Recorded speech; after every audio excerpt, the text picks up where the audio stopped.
Today we're going to be creating visual representations of the habits of lab learners, and we're going to be using this Sports Illustrated cover as our inspiration. So when we take a closer inspection, our eyes are immediately drawn to this athlete, right? And the background has a blending mode, and it looks like the graphic designer used Paint Bucket Blue with the overlay blending mode. And here's another example. We've got Clay Thompson going up for a layup. Here we see Jimmy Butler driving the lane. Likewise, the athlete is highlighted. He's sort of extracted from the background. The graphic designer used Paint Bucket and a blending mode. Maybe this one hard light or linear light. So let's review what we're going to be doing today. We're going to be isolating an individual, and in addition to using Paint Bucket of a single color, for example, blue in this case, and the blending mode is multiply. What we're going to be doing is we're going to be exploring abstract textures, namely watercolors, to produce an effect that looks a little bit like this. We're going to be including the Habit of Lab Learner in a bold font. We're going to be including the text, A Habit of Lab Learners, and a script font. We're going to include the logo and a short description. You guys are going to reference the visual rubric if you need further help. And so let's jump right in. How is this going to work? How are we going to do this? Well, the first thing that we're going to do is create a selection, and what I know is that if we press Command C, Command V, here we've got Oliver separated from the background, right? Beautiful. The next thing that we're going to do is we're going to jump down a layer, and we're going to press Command J, and when we do that, we're going to have two layers. Next up, we're going to desaturate this by pressing Command Shift U. As always, we're going to apply levels to make the lights a little bit lighter and the darks a little bit darker. Great. And so adjusting the midtones. Beautiful. So next step is I'm going to click on the isolated Oliver layer, right? And if we use the move tool, we can see that he's there behind it.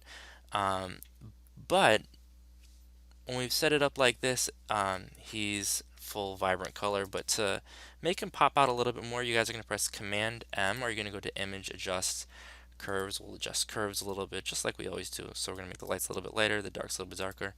Beautiful. So the next step is to create a new layer above the desaturated layer, but beneath Oliver. We're going to select a color. So let's do a little, we'll do a little New York City Lab School green. We're going to select the paint bucket. Beautiful. Let's identify blending mode of choice, and we're going to do a little bit of exploration. And we know that if we press V, hold Shift, and then press plus and minus, we can cycle through.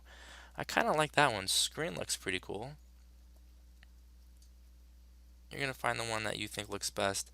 For right now, we're going to go with color. And then what you're going to do, of course, is you're going to pop in the habit of lab learners of your choice. And so let's do this. What is he doing? He's persisting. We're going to want to make sure that the font is white because we're looking for a lot of contrast in the background. And press Command T to make it a little bit bigger. Beautiful.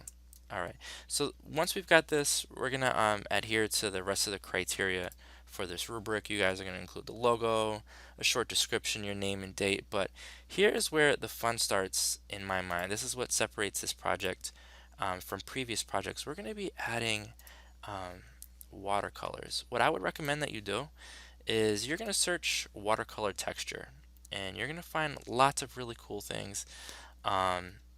My recommendation is that you simply explore. So what I'm going to do is we'll start with this one.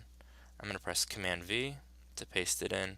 And then again, we're going to cycle through the blending modes to see what looks coolest. And that looks kind of cool. So let's say hypothetically we wanted to go let's say we're going to go with this one. Much of this project means that you're going to have to do lots of experimentation. So I don't love this. So actually, what I'm going to do is I'm going to simply hide it, and let's try another one real quick. I'm going to press Command A, Command C, Command V, and let's go with overlay.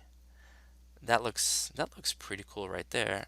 I'm pretty confident that we can find another one that looks, well, persisting. That looks great. Beautiful. Now you're probably thinking, what photos can we use? My suggestion is that you use the photos that we took last week in which you were sort of capturing the essence of all these habits of lab learners. Alternatively, you can use some of the photos that we took in recent weeks of you guys at the keyboard or in our computer lab further, if you want to use sports photos, maybe photos from recent varsity basketball games, you're more than welcome to do that. You're going to be saving your work as a PSD at the end of this class. In tomorrow's class, we're going to talk about how to save variations as JPEGs. I'm super excited to see your work. Good luck.